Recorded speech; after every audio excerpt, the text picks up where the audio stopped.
درود بچه‌ها، من عرفانم. منم میرم. بچه‌ها امروز قراره به ویدیوهای تیک تاک که باید چیز زندگیمون بهتر باشه ریاکت بدیم و ببینیم چطوریه. نظر تو چیه عرفان؟ بریم ببینیم چی میشه دیگه. با ما هم باشین. تا تا تا تا تا تا. خب تو ویدیو اول این خانم بسیار جذاب به این نتیجه رسیده که عینک باید اینجا قرار بگیره بعضی وقتا. راستم میگه، منم این مشکل رو دارم. مثلا خدا به نتیجه رسیده بود. خدا خدا همیشه که نمیدونه، بعضی چیزا میسپره دست انسانه. ببین انسان‌ها چقدر درک و شعور دارن. الان ما با هم یه گیر اینجا بحث می‌کنیم ببینیم واقعا ایده خوبیه اینجا باشه یا نه. خب الان بچه‌ها ما اینو اینستال کردیم این بالا. خب الان امتحان کن عزیزم. خب الان من می‌خوام اینجا عینکو می‌ذارم اینجا. خیلی عالی. چه خوب شد. به واقعا ایده خوبیه. این واسه کسایی که هم مطالعه می‌کنن هم یه ذره تنگ نیستن، میدونی چی میگم؟ آره دیگه. بذار کنار. من خودم مثلا عینکی هستم، عینکمو در میارم میذارم یادم میره. عرفان کجاست عینکم؟ مثلا اینجاش عینکم، ولی اینجا که باشه دیگه نمیام اینجا دنبال عینکم بگردم. میدونم که اینجا. نمیدونی بذار که دستو گرفتی کنه. یه بار بگی. درسته دیگه. نه عالی خوب بود. بابا خب فیلم بعدی که الان می‌خوایم ببینیم طرف بنده خدا می‌خواد آب پر کنه بخوره، اما ظرفش سوراخ کردن. اون آب کشه باز فلاخ شوشو نمی‌خرید. پشمام. خب الان اومده چیکار کرده؟ با چسب زیرش پوشونده که آب نریزه. عجب ایده خدایی. بریم امتحان کنیم ببینیم کاربردیه یا نه. ببین به همه چی کاربردیه. بریم امتحان کنیم. خب بچه‌ها نگاه کنین الان این ظرفمون سوراخه. حالا سوراخ شده، سوراخش کردن. بنده خدا حالا هر چیزی شما با کانسپت آبکش آشنایی ندارید نه؟ خب اگه بود طرف نمیرم آبکش بخره دیگه. این مثلا کنارش کاسه هم می‌خرید. این برام کسی که ظرفش سوراخ شده. کاربرد واسونه. تو آفتاب گذاشت اینجوری سوراخ شده. آره دیگه مثلا آب نمک مثلا خیارشور بذاری توی ظرف بمونه یواش یواش اون ظرف سوراخ میشه. بابا قشنگ گفت. خب بریم این داره انجام بدیم.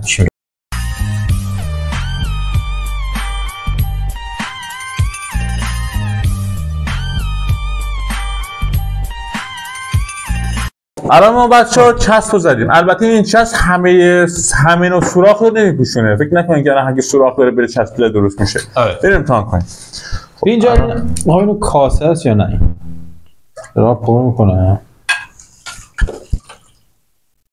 خدایی بچه‌ها آب ازش نمیاد. من هیچ قطع آبی نیومد. ببین فایدهش چیه الان؟ فایدهش اینه که الان میتونی بنوشی. این لیوان است. خب این لیوان الان ما داریم واسه موقعی که کی نداره. تو همه اینا رو داری. فقط کاسه لیوان تو خونتون نداری. الان مثلا از این کاسه زشته. قایق هم میشه کرد اینا. قایق خب آبکش میشه قایق باشه. بچه‌ها نگاه کن. مثلا الان من خب آب بخورم. یعنی زشت 4 5 نفریم از این بخوریم. طرف فهمیده با این میخوره. خیلی منطقی. تو زشتی جلو مردم با سر بکشی؟ اون نیست دیگه بابا. نیست واسه چی مهمون دعوت میکنی؟ مهمون چیه؟ ما تو یه کبیر گیر افتادیم. چرا تو کبیر تو نه من تو کبیره. شما رو کجا دارن؟ بریم آقا اینا به درد نمیخوره. نه این ایده خوبی بود. بچه‌ها خدای ایده خوبی. آب ازش نمیشه که. هر کسی سوراخی داره باهاش بچسبونه. خب تو این ویدیو این خانم از خونه اومده بیرون. یه دفعه نور آفتاب به چشم میخوره اذیت میشه. بعد میاد کیفشو میگیرم که تو کیفم چسب دارم و ماژیک دارم.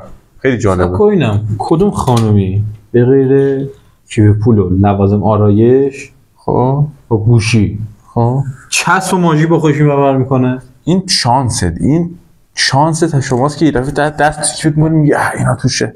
عینک نیست. عینک برنامه چسب با خودت برداشتی. ببین خیلی منطقیه. ببین شما اینا کار خداست. من به شما نگفتم ایمان معجزه شده. معجزه است. خب ببین البته حجابش هم رعایت نکرده. آره اینم هست. بعدا من چسبو میگم بگیریم دورش بپیچیم خیلی. آره. بعد لباس پوشید. خب الان ببین چیکار میکنه. میاد با چسب عینکی رو درست میکنه برای خودش. بعد اینجا میذاره میگه پش بچا دیگه نور آفتاب ازتم نمیکنه. ولی دیگه هیچ چی نمیبینم.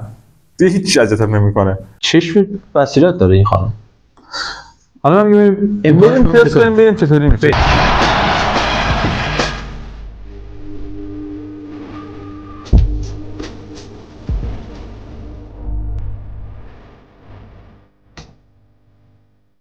چطور؟ خدای خوشتیپ شدی. به نظر من خوشتیپ شد. بچه اوکی خوشتیپ نشد. الان منو می‌بینی عرفان بزن چشمت صبر کن. عرفان بزن چشمت. عرفان الان این چند تاست؟ نه جدی چند تا 50 60 هست. حالا تو بزن. هلو ماریا. همینه. خوبه؟ چه نابینه شدی الان. این ایده مسخره ایه. این ایده کنسله، حذفه. این کارو نکن. خیلی ممنون که ما رو تماشا کردین. لایک و سابسکرایب یادتون نره. اگر از این کلیپ خوشتون میاد، دوست دارین ترفندهای کاربردی تکنیکو یاد بگیرید، زندگی بهتری داشته باشین، ما رو دنبال کنید. کامنت رو نگفتی، کامنت هم بذاری. آره کامنت انگلیسی بذارید، فوش ننویسید. فوش. فوش فارسی بنویسید.